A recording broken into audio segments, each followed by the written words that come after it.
Sir, Bharat हा संघराज्यवाद आहे. भारतामध्ये एवढे विविध लँग्वेज आहेत आणि बोलीभाषा सुद्धा आहेत.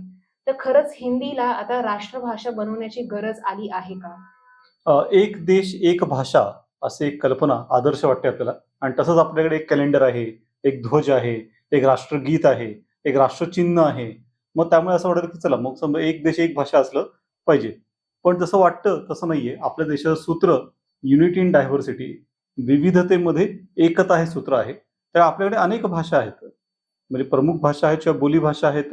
असं एक मोठं भाषांचं कुटुंबच आहे आपलं. एकच भाषा करण्याचा काय परिणाम होतो, त्याच्या बाबतीत दोन आपले शेजारी देश बघता येतील. एक पाकिस्तान आणि दुसरा श्रीलंका. की पाकिस्तानी बंगाली भाषेला बरोबरीचा दर्जा देण्यास नकार दिला आणि त्यातनं पाकिस्तानची फाळणी झाली आणि त्याचा दुसरा देशच निर्माण झाला, बांगलादेश नावाचा.